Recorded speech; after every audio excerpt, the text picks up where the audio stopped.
Hello from Real Estate for 21st Century Investors. Today we're going to discuss real estate investing for the beginners, the novice. Real estate investing for beginners involves building wealth through rental income or property appreciation, with common entry points being house hacking, single family rentals, or REITs. Beginners should start by assessing financial readiness, securing financing, researching local markets, and aiming for lower risk turnkey properties or smaller multifamily units. The key strategies for beginners: house hacking, buying a small multifamily property, either a duplex or triplex, living in one unit and renting the others out to cover your mortgage.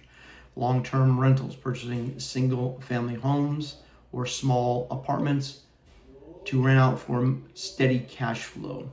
Real estate trusts, REITs, investing in small company managed real estate portfolios through the stock market, providing a passive entry and high liquidity. Turnkey properties, buying homes that require minimal renovations, allowing for immediate occupancy and renting. So now let's discuss the essential first steps. Number one is assess finances. Ensure you have savings for a down payment, normally 20 to 25%, which includes your closing costs and repairs. Get pre-approved. Secure finance to understand your budget and show sellers you are serious.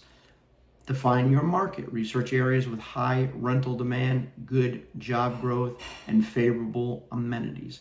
Build a team. Connect with a specialized real estate agent, lender, property manager, or a contractor. Run conservative numbers. Calculate potential cash flows, ensuring rent covers expenses, taxes, insurance, maintenance, vacancy, and if you're going to use a management company, management fees. Always calculate them higher to have a cushion. Now, your tips for success.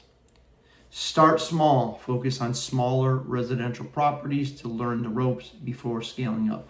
This is what's called your learning curve. This is very important because I actually did make some mistakes and I learned from it.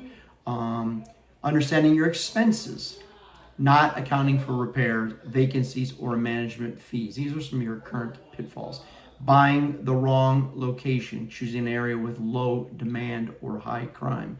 Ignoring the due diligence, skipping inspections, which can lead to expensive unforeseen repairs. These are all very, very important things you must do. You must do your market research.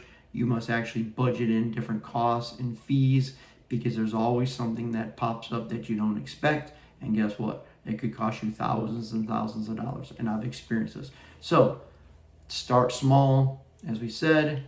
Make sure that you do your research, budget enough for repairs, actually be ready for unexpected things that may happen. Now, if you enjoyed the video, you have any questions, please comment below. And if you did like it, please thumb it up, share, and subscribe, and we'll see you in the next video. Thank you for watching.